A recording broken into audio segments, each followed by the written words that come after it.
رب اشرح لي صدري ويسر لي أمري واحلل عقدة من لساني يفقهوا قولي. رضيت بالله ربا وبالإسلام دينا وبمحمد صلى الله عليه وسلم نبيا ورسولا. مولاي صل وسلم دائما أبدا على حبيبك خير الخلق كلهم ونزه عن شريك في محاسنه فجوهر الحسن فيه غير قاسم. محمد فارس لله كاتبة محمد صادق الأقوال والكلم محمد ذكره لأنفسنا محمد شكره فرض على الأمم. رب صل وسلم دائما أبدا على حبيبك خير الخلق كلهم. يا رب بالمصطفى بلغ مقاصدنا واغفر لنا ما مضى يا واسع الكرم. إن الله وملائكته يصلون على النبي يا أيها الذين آمنوا صلوا عليه وسلموا تسليما. اللهم صل على سيدنا وأصحاب سيدنا وأزواج سيدنا وأهل بيت سيدنا محمد وبارك وسلم. الصلاة والسلام عليك يا خاتم النبيين وعلى آلك وأصحابك يا خاتم المعصومين.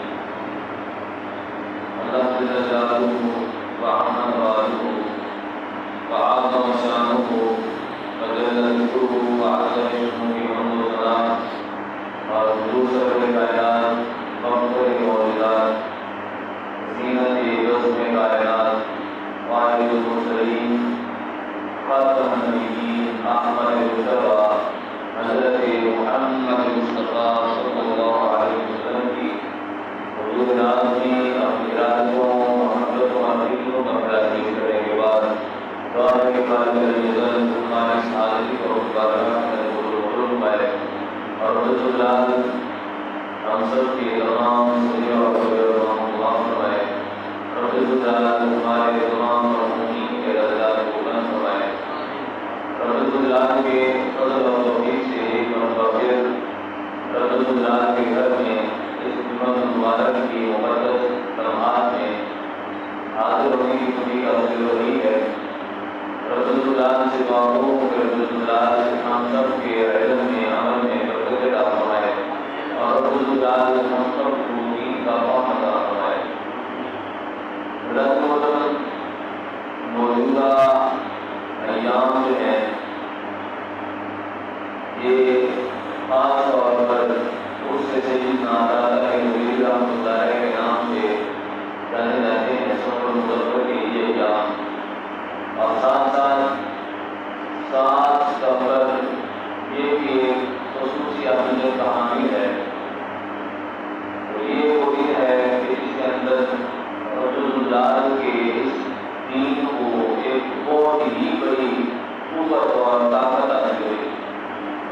اور رسول اللہ کے دین کے غلبے کا یہ نمونہ مسلمانوں کو حاصل ہوا. جو دائم ہوتا ہے جو چیزوں کو بیان بھی کرتا ہے رسول اللہ ہمیں سمجھ کر آگے سکھانے کی پوری کرتا ہوا ہے. سب سے پہلے حضرت داتا کے جلی سیدنا علی بن عثمان رضی اللہ عنہ کا تذکرہ ہم انشاءاللہ کریں گے. رسول اللہ کے فضل اور توفیق سے رسول اللہ نے ہمیں وہ عقیدہ وہ نظریہ عطا فرمایا ہے کہ جو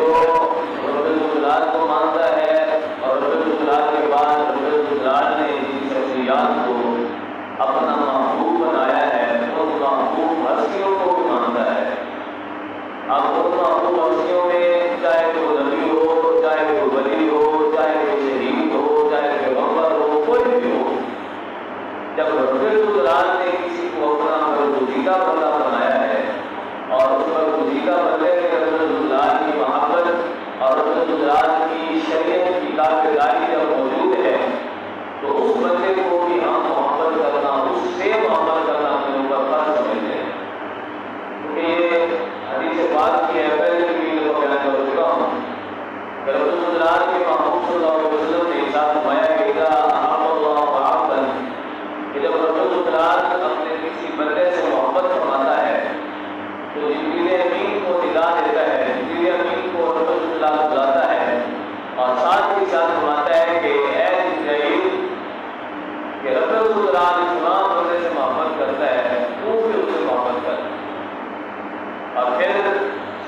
حکم دیا جاتا ہے کہ باقی تمام آسمان کے جو فرشتے ہیں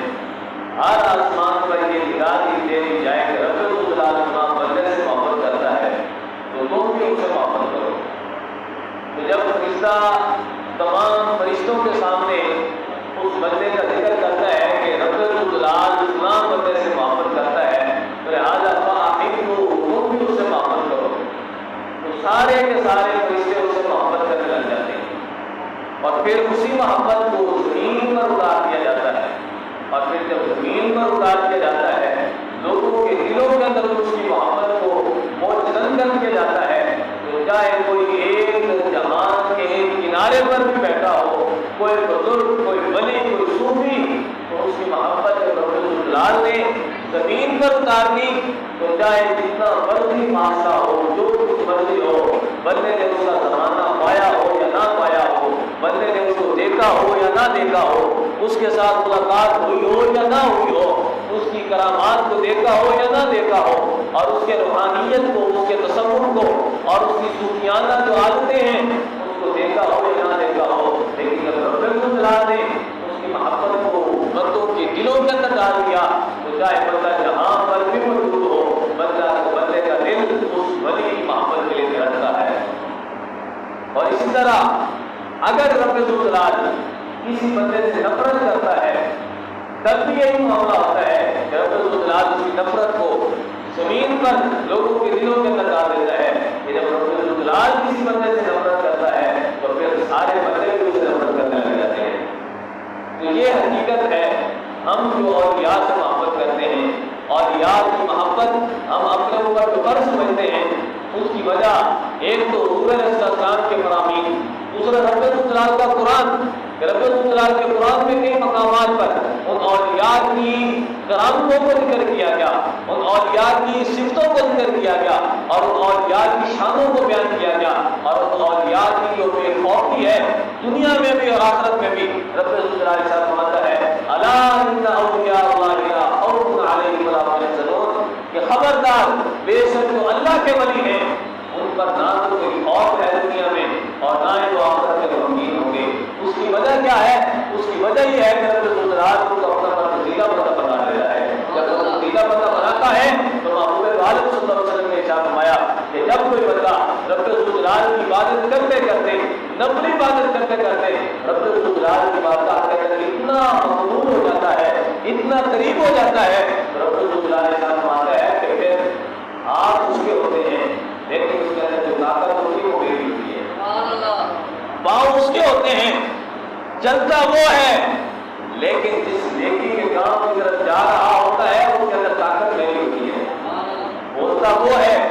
زبان اس کی ہوتی ہے لیکن اس کے اندر ارادہ میرا ہوتا ہے، دل اس کا دھڑکتا ہے لیکن اس کے دل کی دھڑکن کے اندر میں رب الجلال کو عزت ہوتا ہوں اور میری مرضی کے بغیر وہ کوئی کام نہیں کرتا۔ تو یہی وجہ ہے کہ ہم اولیاء کی کرامات کو بھی مانتے ہیں، اولیاء کے تصرفات کو بھی مانتے ہیں، اولیاء کے جو اختیارات ہیں ان کو بھی مانتے ہیں۔ اس کی وجہ یہ ہے کہ رب الجلال جب ان کے ہاتھوں کو طاقت عطا فرماتا ہے، جب رب الجلال فرماتا ہے کہ میں اس کے ہاتھ بن جاتا ہوں، میں اس کے پاؤں بن جاتا ہوں، میں اس کی آنکھ بن جاتا ہوں، میں اس کے کان بن جاتا ہوں، تو پھر کیوں نہ کہا جائے کہ جب رب الجلال کی طاقت اس کے دیکھنے میں ہے تو چاہے سامنے کتنے لاکھ بندے ہوں، چاہے جتنا مرضی میل دور ہو، وہ اللہ کا ولی وہاں پر بھی دیکھتا ہے۔ اور پھر جب رب الجلال کی طاقت اس کے کانوں کے اندر موجود ہے تو چاہے جہاں پر مرضی بات ہو، کوئی بندہ بات کرے، جب رب الجلال کی طاقت اس کی سماعت کے اندر موجود ہے تو وہ ضرور بے ضرور دور سے کی گئی بات کو بھی سنتا ہے۔ اور پھر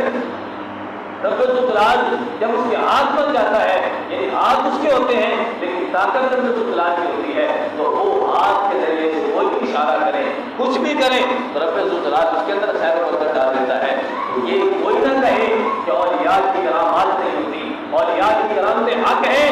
اور یہ نص قطعی سے ثابت ہے۔ اور اگر کوئی بندہ مطلقاً اولیاء کی کرامتوں کا انکار کرتا ہے تو یہ قرآن کا انکار ہے، اور قرآن کا انکار فقط کفر ہے۔ کوئی بندہ اگر قرآن کا انکار کرتا ہے،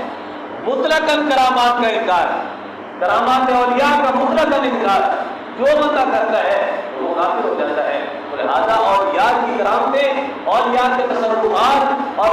احکامات اور ان کے اختیارات وہ سارے کے سارے ان کی اپنی ذات کی وجہ سے نہیں ہیں، وہ ان کے اندر ویسے نہیں آئے، بلکہ اس وجہ سے آئے کہ رب الجلال کی وہ پسندیدہ بندے بنے، رب الجلال کی بارگاہ کے اندر انہوں نے اتنا قرب حاصل کیا اور اتنے مقبول ہوئے کہ رب الجلال ان کو اتنی طاقت عطا فرماتا ہے کہ رب الجلال کی دی ہوئی طاقت سے وہ کوئی بھی ناممکن سے ناممکن کام بھی کر دکھاتے ہیں۔ آپ اس میں کوئی یہ نہ کہے کہ معاذ اللہ یہ اللہ تعالیٰ کی اپوزیشن ہے، اللہ تعالیٰ کے مقابلے میں یہ چیز آ رہی ہے، نہ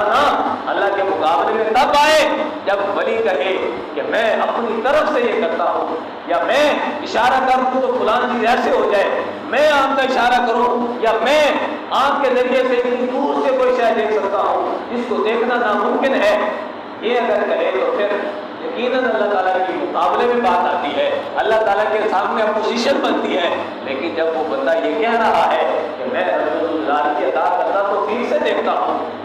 رب الجلال کی عطا کرتا توفیق سے میں دیتا ہوں، تو اس میں رب الجلال کی یہ طاقت ہے جو رب الجلال چاہے تو خود مدد فرماتا ہے، چاہے تو اپنے بندوں سے بھی مدد کروا دیتا ہے۔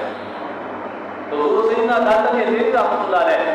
اور پھر ان کی تعلیمات یہ ہمارے لیے بہت ہی بڑا سبق ہے، اور ان کی تعلیمات کو اگر ہم اپنائیں تو دنیا کے زندگی کے کئی کتنے ہی شعبہ جات ہیں جس کے اندر ہم کامیاب ہو سکتے ہیں، وہ چاہے صلاۃ و صیام کا شعبہ ہو، چاہے تصوف کا ہو، چاہے عقائد کا ہو۔ تو داتا نے رحمۃ اللہ علیہ نے اپنے دور میں کہاں سے آئے تھے، کہاں دور دراز ملک سے آئے اور یہاں پر پاکستان بر صغیر کے اندر آ کر ڈیرا لگایا، اور اس وقت مسلمانوں کی یہاں پر بالکل اقلیت تھی، مسلمانوں کی تعداد زیادہ نہ تھی، بلکہ یہاں پر تو حکمران ہی کافر تھے، لیکن اس کے باوجود بھی آپ نے نہیں دیکھا کہ اتنے ہندو ہیں، اتنے کافر ہیں، ان کے سامنے میں کیسے دین کو پھیلاؤں گا، بلکہ حضور علیہ السلام کے اس خاص برگزیدہ بندے نے، حضور علیہ السلام کے اس خاص غلام نے دین کی تبلیغ کرتے ہوئے کہا جاتا ہے کہ 7 دفعہ ہندوؤں کی طرف سے آپ کو اتنا مارا گیا، اتنا پیٹا گیا کہ آپ دین کی تبلیغ کیوں کرتے ہیں، آپ کو دین کی تبلیغ کیوں کرتے ہیں، ان کی طرف سے اتنا مارا گیا، اتنا مارا گیا کہ آپ کی حالت ایسے ہو گئی کہ وہ یہ سمجھ کر چلے گئے کہ شاید آپ مر چکے ہیں۔ لیکن اس کے باوجود بھی آپ نے کبھی بھی رائے حق سے دریغ نہیں کیا، رائے حق کو بتانے میں دریغ نہیں کیا، اور رائے حق پر لوگوں کو چلانے سے کبھی بھی پیچھے نہیں ہٹے۔ تو وہ داتا رحمۃ اللہ علیہ جب ان کے مریدین متوسلین ان کا تانتا بنتا گیا اور لوگ دور دراز ملک سے آتے رہے، ان کے ہاتھوں پر اسلام قبول کرتے رہے، بالآخر انہوں نے جب دینی تبلیغات کو، دینی تبلیغ کو جب مزید روشن کیا، لوگوں تک پہنچایا، کتنی ہی کثرت مسلمانوں کی آئی، ہندوؤں کی آئی، ہندو ہوتے تھے لیکن جب آپ کی بارگاہ میں آتے تھے دیکھ کر ہی مسلمان ہو جاتے۔ تو اس کے بعد آپ نے پھر لکھنا شروع کیا، آپ نے دین کی تبلیغ جو ویسے ایک چند پھر کر دی، اور اس کے بعد آپ نے تحریری صورت میں بھی تبلیغ کرنا شروع کی، اور اس تحریری صورت میں آپ نے عقائد کو بھی بیان کیا، آپ نے تصوف کو بھی بیان کیا، اور آپ نے باقی سارے معاملات کو بھی بیان کیا۔ اب ان معاملات میں سے، اعتقادی مسائل میں سے ایک مسئلہ اتنا زیادہ اہم ہے تو پہلے میں تقریباً اکثر بیان کرتا رہتا ہوں اور اب پھر بیان کر رہا ہوں۔ اس کی وجہ یہ ہے کہ ضرورت اتنی زیادہ ہے، جب ضرورت ہو تو ایک بندہ جس کی ڈیوٹی ہے جو وہ نہ نبھائے، مثال کے طور پر اگر بیماری ہو کوئی اور ڈاکٹر چپ کر کے بیٹھ جائے، یا پھر کوئی مریض ڈاکٹر کے پاس جاتا ہے، اس کو بیماری زکام کی ہے لیکن وہ ٹیکہ جو ہے وہ جوڑوں کے درد کا لگاتا ہے، یا پھر اس کے پٹھوں کے اندر کھچاؤ ہے لیکن وہ دوائی دیتا ہے بخار کی، یا دوائی دیتا ہے کان کے اندر ڈالنے والی، تو وہ کوئی ڈاکٹر نہیں ہوتا، وہ کوئی طبیب نہیں ہوتا، ڈاکٹر وہی ہے، طبیب وہی ہے کہ جس کو جو ضرورت ہے اس کو ویسے ہی دوائی دی جائے، جہاں پر جس چیز کی ضرورت ہو تو ویسے ہی دین ہے۔ تو دین کو بیان کرنا یعنی جیسی ضرورت ہے، جیسے وہاں پر ضرورت ہے، جو وہاں پر مسائل ہیں، جو وہاں پر مسائل درپیش ہیں، ان کا پہلے ادراک کیا جائے، اور ادراک کے بعد ان کا ازالہ کرنا ضروری ہے۔ تو حضور سیدی داتا بہیری رحمۃ اللہ علیہ نے اپنی کتاب کے شروع محدود کے اندر یہ ارشاد فرمایا کہ یہ جیسے ہم مسلمانوں کے اندر یہ طریقہ، یہ عقیدہ اور بلکہ یہ نظریہ لوگوں نے عائد کر دیا کچھ لوگوں نے کہ معاذ اللہ پہلے میں یہ عقیدہ بیان کر چکا ہوں، کتنی بار کر چکا ہوں، دوبارہ پھر آپ کو سمجھا رہا ہوں کہ عقیدہ یہ ہے اسلام میں صرف اور صرف انبیاء اور مرسلین یعنی رسول اور انبیاء جتنے بھی رسول ہیں جتنے بھی انبیاء ہیں سارے کے سارے معصوم ہیں، سارے رسول، سارے نبی اور سارے فرشتے یہ معصوم ہیں، یعنی اللہ کی مرضی کے بغیر یہ کوئی کام نہیں کرتے، یا کوئی ایسا کام نہیں کہ جو رب ذوالجلال کی رضا کے خلاف ہو، کوئی ایسا کام نہیں کہ جس کے کرنے سے رب ذوالجلال کا غضب اس پر نازل ہوتا ہو، بلکہ ہر وہ کام جو رب ذوالجلال کے ذکر کا سبب ہے، رب ذوالجلال کے قرب کا سبب ہے، انبیاء ہوں اور یا انبیاء ہوں یا رسول ہوں یا ملائکہ، یہ تین ہستیاں ہیں، یعنی انسانوں میں صرف اور صرف رسول یا نبی وہ معصوم ہے، ان کے علاوہ کوئی معصوم نہیں ہے، ان کے علاوہ کوئی معصوم نہیں ہے۔ ہاں البتہ اللہ تعالیٰ کی بارگاہ کے اندر کوئی غیر نبی اتنا مقبول ہو جائے اور اتنا برگزیدہ ہو جائے کہ اس سے کوئی گناہ پوری زندگی صادر ہی نہ ہو، پوری زندگی یعنی پوری زندگی چھوٹے ہونے سے لے کر مرنے تک وصال تک کوئی بھی کام ایسا نہیں کیا جو شریعت کے خلاف ہو، کوئی بھی کام ایسا نہیں کیا جو اخلاقیات کے خلاف ہو، یہ ممکن ہے، لیکن جو یقیناً عقیدہ ہے یعنی جن کا معصوم ہونا ضروری ہے وہ صرف اور صرف انسانوں میں یا تو نبی ہیں یا رسول ہیں، اور نبیوں اور رسولوں کے علاوہ کوئی غیر نبی معصوم نہیں ہو سکتا۔ ہاں اللہ کے فضل سے وہ پوری زندگی کسی بھی گناہ کا ارتکاب نہ کریں، رب ذوالجلال ان کو ہر گناہ سے محفوظ رکھے، یہ اور بات ہے، یہ محفوظیت ہے۔ معصومیت صرف اور صرف کس کے ساتھ خاص ہے؟ معصومیت، معصوم ہونا کس کے ساتھ خاص ہے؟ صرف اور صرف نبیوں کے ساتھ یا رسولوں کے ساتھ۔ تو اس حوالے سے حضور داتا کے رحمۃ اللہ علیہ نے یہ ایک خاص عقیدہ بیان فرمایا، کیونکہ کچھ لوگوں کا یہ نظریہ تھا کہ کچھ غیر نبی بھی شاید معصوم ہو سکتے ہیں، غیر نبی بھی وہ ہو سکتے ہیں کہ رب ذوالجلال کو معصوم بنائے۔ تو آپ نے عربی جو نسخہ ہے اس کے اندر یہ ارشاد فرمایا کہ فرمایا ہے لوگوں عصمت شرط نبوت، عصمت جو ہے وہ نبوت کی شرط ہے، نبی کے علاوہ کوئی معصوم نہیں ہو سکتا، معصوم اگرچہ ہو سکتا ہے لیکن نبی کے علاوہ کوئی معصوم نہیں ہو سکتا۔ لیکن ابھی میں بیان کر رہا ہوں، آپ کے ذہن میں سارا کچھ آ گیا ہوگا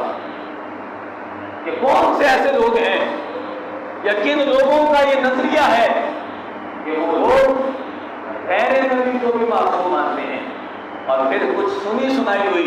ہمارے کچھ عدم علم کی وجہ سے، جہالت کی وجہ سے ہمارے معاشرے کے اندر بھی یہ چیزیں پائی جاتی ہیں۔ اب یہ چیزیں جب میں بیان کر رہا ہوں یقیناً میں بیان کروں گا، کیونکہ میری یہ ڈیوٹی ہے اور میری ذمہ داری ہے کہ دین کے خلاف کوئی کام ہو اور بندہ ممبر رسول پر کہ جب رب ذوالجلال کے محبوب صلی اللہ علیہ وسلم نے اپنے دین کے عالموں کی ڈیوٹی لگائی ہو کہ تم نے دین کو بیان کرنا ہے، نہیں دیکھنا سامنے کون ہے، کوئی بھی ہو، حالات کیسے ہو، مقبولیت کے اندر فرق آتا تو آئے، لیکن دین کبھی نہ ہاتھ سے نہ جائے۔ تو اس وجہ سے میں بیان کر رہا ہوں۔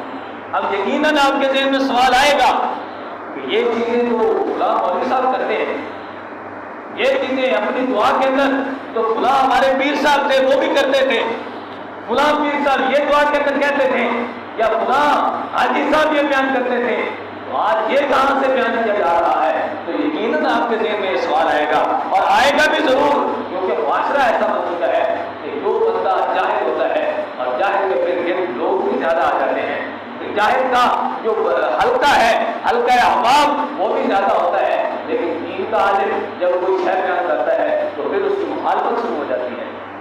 دین کا عالم جب کوئی اچھی بات بیان کرتا ہے، جب کوئی حقیقت پر مبنی بات بیان کرتا ہے تو پھر اس کی مخالفت بھی ہوتی ہے۔ میں بیان کر چکا ہوں حضور داتا رحمۃ اللہ علیہ نے دین کی تبلیغ کے لیے، توحید کی تبلیغ کے لیے کتنی بار ان کو مارا گیا، بالآخر مارتے مارتے وہ لوگ یہ سمجھتے کہ شاید مر چکے ہیں، لیکن پھر رب ذوالجلال نے کو زندہ رکھا، تو یہ صرف اور صرف کوئی ذاتی جائیداد کی وجہ سے نہیں. ان کو یہ نہیں کہا تھا مجھے چندہ دو یا میرا گھر نہیں ہے مجھے گھر بنا کر دو. آپ نے کبھی بھی اپنا بنگلہ نہیں بنایا. اپنا گھر بھی ایک صرف اور صرف کٹیا تھی اور شادی بھی آپ نے ایک کی تھی اور اس سے اولاد نہ ہوئی تو پھر دوسری شادی تک نہیں کی. ساری زندگی دین میں بسر کر دی اور بسر کرتے کرتے آنے والے مسلمانوں کو یہ نظریہ بھی کیا. اور جو رب العالمین کو آپ صلی اللہ علیہ وسلم کے لائے ہوئی شریعت کا یہ تقاضا تھا. آپ نے فرمایا کہ لوگوں کو یاد رکھنا عصمت شرط نبوت عصمت جو ہے معصوم ہونا یہ نبوت کا خاصہ ہے. جو غیر نبی ہے وہ معصوم نہیں ہو سکتا. تو اب ہمارا معاشرہ کیا ہے کیا کہتا ہے؟ یقیناً ان شخصیات کے بارے میں وہ یہ بیان کرتے ہیں, ان ذوات قدسیہ کے بارے میں یہ بیان کرتے ہیں, ان کو ہم مانتے ہیں, ہم دل و جان کے ساتھ تسلیم کرتے ہیں. حضور کی ساری عالم ہے ہمارے دل ہیں, ہمارے دلوں کے اندر موجود ہیں. حضور کے سارے اصحاب رضی اللہ تعالیٰ عنہ اجمعین سارے کے سارے سب کی محبت ہمارے دلوں میں ہے. پچھلے جمعہ پر بھی میں بیان کر رہا تھا. اس کی وجہ یہ ہے کہ ہم نے کسی کو کسی کی ذات کی وجہ سے نہیں مانا, کسی کو اس کی اپنی وجہ سے نہیں مانا, بلکہ سب کو مانا ہے تو حضور کی وجہ سے مانا ہے. وہ سب کی محبت ہمارے دل میں ہے. لیکن جو غلط بات ہے وہ یقیناً غلط ہے, جو غیر شرعی کام ہے وہ یقیناً غیر شرعی کام ہے, اس کو بیان کرنا ضروری ہے. اب عقیدہ کیا ہے اور پھر اس کی خلاف ورزی کی ہے کہ ہمارے لوگ سنی سنائی باتیں کرتے کرتے معاذ اللہ حضور کی اہل بیت میں صرف 12 امام ہیں ان کو معصوم مانتے ہیں, 14 امام 12 امام 14 معصوم کہتے ہیں. تو یہ کبھی بھی شریعت نے اس کو گوارا نہیں کیا. وہ ساری کی ساری نفوس قدسیہ سارے ہمارے امام ہیں, ہم سب کو مانتے ہیں, ہم سب کی تعظیم کرتے ہیں, لیکن معصوم غیر نبی نہیں ہو سکتا. نبی کے علاوہ کوئی معصوم نہیں ہو سکتا. ہاں یہ ہو سکتا ہے کہ رب الجلال ان کو پوری زندگی کوئی گناہ کسی گناہ کے اندر پڑھنے ہی نہ دے, یا وہ پوری زندگی کوئی گناہ کر ہی نہ سکے کہ رب الجلال کا قرب ان کو اتنا میسر ہے, رب الجلال کی بارگاہ کے اندر وہ مقبول اتنے زیادہ ہیں, لیکن ان کا معصوم ہونا ضروری نہیں ہے. لہذا یہ وجہ ہے کہ کچھ لوگوں نے غیر انبیاء کو معصوم ماننا شروع کیا. تو آج سے تقریباً 2 یا 3 سال پہلے سندھ اسمبلی کے اندر یہ قانون پاس کروایا گیا, اگر کے بعد میں اس کو رد کر دیا گیا. کیا کچھ لوگ ایسے ہیں, ایک طبقہ ایسا ہے کہ جو حضور علیہ السلام کی ختم نبوت کے بعد حضور علیہ السلام کے خاتم النبیین ہونے کے باوجود ان اماموں کو جن کو وہ معصوم مانتے ہیں ان کو انبیاء کا درجہ دیتے ہیں. معاذ اللہ. اور پھر یہ سندھ اسمبلی کے اندر یہ قانون پاس کیا گیا, حضرت سیدہ طیبہ طاہرہ عابدہ زاہدہ حضرت آمینہ رضی اللہ تعالیٰ عنہ ان کے حوالے سے ان کو یہ لقب دیا گیا معاذ اللہ ام الانبیاء. اب یہ کیسے ہو سکتا ہے؟ ایک قادیانی ایک نبی کو مانے, حضور علیہ السلام کے بعد ایک نبی کو مانے تو وہ کافر ہو جائے اور وہ دین سے خارج ہو جائے اور وہ مرتد ہو جائے. تو وہ کیسے لوگ ہیں جن کے نظریات کے اندر ان 14 اماموں کو وہ معصوم مان کر اور پھر انبیاء کا درجہ دے رہے ہیں؟ جو نہیں مانتے ان کی بات نہیں کرتا, جو مان رہے ہیں تو پھر دیکھو تو صحیح ختم نبوت پر ڈاکہ کتنا بڑا ڈالا جا رہا ہے. آج ایک قادیانی وہ ملعون مرزا غلام احمد قادیانی جس کو ماننے والوں کو ہم کافر سمجھتے ہیں, جس کے ماننے والوں کو ہم مرتد سمجھتے ہیں. کیوں؟ اس کی وجہ یہ ہے کہ حضور علیہ السلام آخری نبی ہے, حضور کے بعد کوئی نبی نہیں آنا, قیامت تک کوئی نبی نہیں آئے گا. حضور علیہ السلام سارے نبیوں کے آخری نبی ہیں, سارے رسولوں میں سے آخری رسول ہیں. تو اگر ان کے بعد کوئی ایک نبی کو بھی مانے, وہ چاہے ذلی مانے چاہے اس کا سایہ مانے, ہم کہتے ہیں کہ تم بھی علیہ السلام سے خارج ہو چکے ہو. کیونکہ حضور علیہ السلام کے ختم نبوت کے بعد, حضور علیہ السلام کے تشریف لانے کے بعد نبوت کا دروازہ بالکل بند ہو چکا ہے. اب وہ لوگ جن کے نظریات اس بات کا علم دیتے ہیں یا اس بات کی طرف اشارہ کرتے ہیں کہ معاذ اللہ حضور علیہ السلام کے بعد حضور کی اہل بیت جن کو یہ خود کو پسند نہیں تھا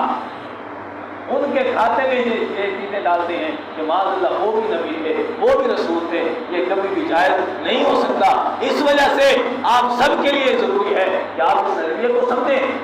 کہ معصوم فقط نبی ہو سکتا ہے یا رسول ہو سکتا ہے۔ انسانوں میں دو ہی ذاتیں معصوم ہو سکتی ہیں، یا تو وہ نبی ہے یا رسول ہے۔ انبیاء کے علاوہ، رسولوں کے علاوہ کوئی بندہ بھی معصوم نہیں ہو سکتا۔ تو یہ سیدنا قادری حضیری رحمۃ اللہ علیہ نے ہم مسلمانوں کو یہ نظریہ دیا، اور قیامت تک یہ نظریہ چلتا رہے گا۔ اور حضور قادری حضیری رحمۃ اللہ علیہ کو ماننے والے، چاہے سب سرور رحمۃ اللہ علیہ کو ماننے والے، تو انہوں نے جو تصوف بیان کیا، ساتھ ساتھ انہوں نے ہمارے عقائد کو بھی بیان کیا، لیکن یہ ہماری بدبختی ہے، ہماری بد نصیبی ہے کہ ہم نے ان کو صرف اور صرف اس طریقے پر مانا کہ جب ان کا اس ہے میلے کروا لیے، کتے لڑوا لیے، یا فلاں کام کر لیا، فلاں غیر شرعی کام کر لیا۔ ہم نے اگر ان کی تعلیمات کو اپنایا ہوتا، ان کی جو بھی تعلیمات ہیں ان کو اپنایا ہوتا، تو کبھی بھی ہمارے لیے عادت نہ ہوگی۔ جو کچھ انہوں نے ہمارے لیے رہنمائی کی شریعت پر چلنے کے لیے، جو ہمارے لیے ہمیں راستہ بنایا، راستہ بتایا، تو وہ کبھی بھی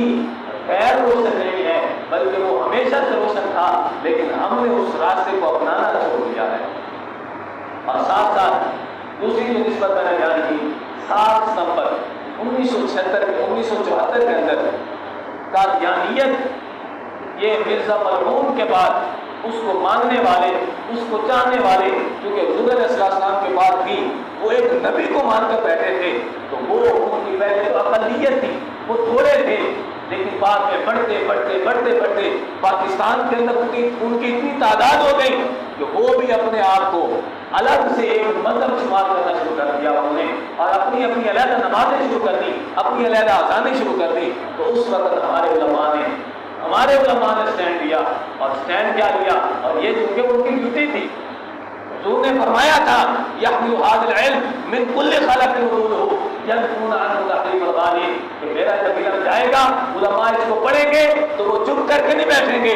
بلکہ جا کر غالیوں کی تعریفوں کا جواب دیں گے، اور جو مبتلین ہیں ان کا جواب دیں گے۔ تو اس وجہ سے شاہ محمد نورانی صدیقی رحمۃ اللہ علیہ نے فرمایا کہ اگر دین گھر میں بیٹھ کر بیان کیا جا سکتا، اگر دین گھر میں بیٹھ کر صرف اور صرف عبادت کر کے دین کو اپنایا جا سکتا ہوتا، تو پھر ابن علی کیوں نکلے تھے کربلا میں، کیوں نکلے تھے حضرت امام حسین کربلا میں؟ اس کی وجہ یہ تھی کہ وقت اس کا تقاضا کر رہا تھا، دین کی خلاف ورزی کی جا رہی تھی۔ تو اس وجہ سے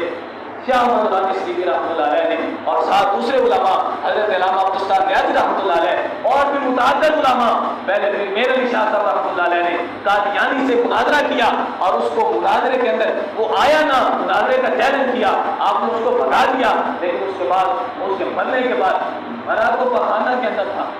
مرا بھی لیٹرین کے اندر تھا، نبوت کا دعویٰ کرنے والا، لیکن اس کے باوجود بھی جب لوگ اندھے ہو جائیں تعصب کے اندر یا پھر کسی کو ماننے میں، تو ان کا کیا علاج کیا جا سکتا ہے؟ لیکن اس کے باوجود لوگ بڑھتے گئے، پھر علماء نے اس چیز کی ضرورت محسوس کی کہ اب ہر شہر میں، ہر محلے میں یہ قادیانیت پھیلائی جا رہی ہے، قادیانیت کو پروموٹ کیا جا رہا ہے، تو انہوں نے اسٹینڈ لیا، اور بھٹو کے دور میں یہ تاریخی دن تھا 7 ستمبر 1974 کہ جس کے اندر انہوں نے قادیانیت کو ایک الگ، مسلمانوں سے الگ ایک شخصیت دی، اور ان کو تشخص دیا، اور پاکستان کے اندر ان کو اقلیت قرار دیا کہ جس طرح مسلمانوں کے علاوہ پاکستان میں یہود بھی رہ رہے ہیں، نصارہ بھی رہتے ہیں، عیسائی رہتے ہیں، تو فرمایا کہ اسی طرح قادیانی رہیں، اپنے عقیدے کی جو کچھ کرتے ہیں کریں، لیکن کبھی بھی ان کے ساتھ مسلمانوں جیسا برتاؤ نہیں کیا جا سکتا۔ تو آج ہمارے لیے بھی ضروری ہے کہ ختم نبوت کا مطلب یہ ہے کہ حضور علیہ السلام کے بعد کوئی نبی نہیں آ سکتا، حضور علیہ السلام کے بعد کوئی رسول نہیں آ سکتا، کسی بھی طریقے کا ہو نہیں آ سکتا۔ اور پھر جو غیر رسول کو مانے، جو حضور علیہ السلام کے بعد بھی کسی نبی کو مانے، حضور علیہ السلام کے بعد کسی رسول کو مانے، تو حضرت امام اعظم ابو حنیفہ رحمۃ اللہ علیہ سے پوچھا گیا سوال کہ اگر کوئی بندہ یہ اعلان کرتا ہے کہ میں نبی ہوں، تو فرمایا کہ اگر کوئی بندہ اس سے جا کر یہ بھی پوچھتا ہے نا کہ اگر تو نبی ہے تو پھر دلیل دے، فرمایا کہ وہ بندہ بھی کافر ہو جائے گا۔ اس کی وجہ کیا ہے؟ اس کی وجہ یہ ہے کہ قرآن نے بیان کر دیا کہ آخری نبی حضور علیہ السلام ہیں، تو اس کے ذہن میں یہ آیا کیسے کہ کسی سے نبوت کی دلیل مانگو؟ اب وہ لوگ جو حضور کے بعد کسی کو نبی مانتے ہیں، یا کسی کو رسول مانتے ہیں، حضور علیہ السلام کو آخری نبی نہیں مانتے، تو وہ ان کا حکم مرتدین والا حکم ہے، نہ تو ان کے ساتھ اٹھنا جائز ہے، نہ بیٹھنا جائز ہے، نہ کھانا نہ پینا۔ آج کچھ لوگ کہتے ہیں کہ دین نے نرمی کا درس دیا ہے، دین کہتا ہے کہ دوسروں کے ساتھ نرمی کے ساتھ برتاؤ کرو، لیکن دین یہ کہتا ہے کہ جب مسیلمہ کذاب نے دعویٰ کیا، نبوت کا دعویٰ کیا، حضور کو بھی مانتا تھا، حضور کو نبی مانتا تھا، لیکن اس کے باوجود بھی اس نے نبوت کا دعویٰ کیا، تو کسی سے آپ نے یہ نہیں سوچا کہ دین تو کہتا ہے کہ نرمی اختیار کرو، دین تو کہتا ہے کہ نرمی اختیار کرو، دین تو کہتا ہے کہ کسی پر جبر و اکراہ نہ کرو۔ وہ صحابہ بیٹھے رہتے، لیکن اس کے باوجود حضرت ابوبکر صدیق رضی اللہ تعالیٰ عنہ کے دور خلافت میں اس مسیلمہ کذاب کا سر کاٹا گیا۔ اس کی وجہ یہ ہے کہ جب ضروریات دین کا مسئلہ آ جائے اور حضور علیہ السلام کی ختم نبوت کا مسئلہ آ جائے، اس وقت کوئی نرمی نہیں، اس وقت کوئی گنجائش نہیں۔ تو آج ہم سب کے لیے ضروری ہے کہ اپنے معاشرے میں دیکھیں، اور خصوص بالخصوص ہمارے پاکستان میں، اور پاکستان کے بعد بالخصوص ہمارا یہ جو ڈیرہ غازی خان ہے، اس کے اندر بہت ہی زیادہ قادیانیت، پرویزیت اور اس کے علاوہ اور کئی مذاہب پائے جاتے ہیں۔ تو ہم سب کے لیے یہ ضروری ہے کہ جو بندہ حضور کی شریعت کی خلاف ورزی کرے، حضور کے بعد کسی کو نبی مانے، تو اس کا حکم مرتد والا حکم ہے، نہ اس کے ساتھ معاملات جائز ہیں۔ باقی جو کفار ہیں، وہ چاہے یہودی ہوں یا عیسائی ہوں، وہ کافر ہیں، ان کے ساتھ معاملات جائز ہیں کہ آپ لین دین کر سکتے ہو، لیکن ان کے ساتھ دوستیاں نہیں کر سکتے، ان کے ساتھ کھا پی نہیں سکتے۔ لیکن یہ قادیانیت ایسا گندا مرض ہے کہ شریعت نے کسی بھی قسم کی گنجائش نہیں دی، نہ تو ان کے ساتھ تم دوستی کر سکتے ہو، نہ ان کے ساتھ معاملات کر سکتے ہو۔ لہٰذا دعا ہے کہ رب الجلال ہم سب کو ختم نبوت پر پہرا دینے کی توفیق عطا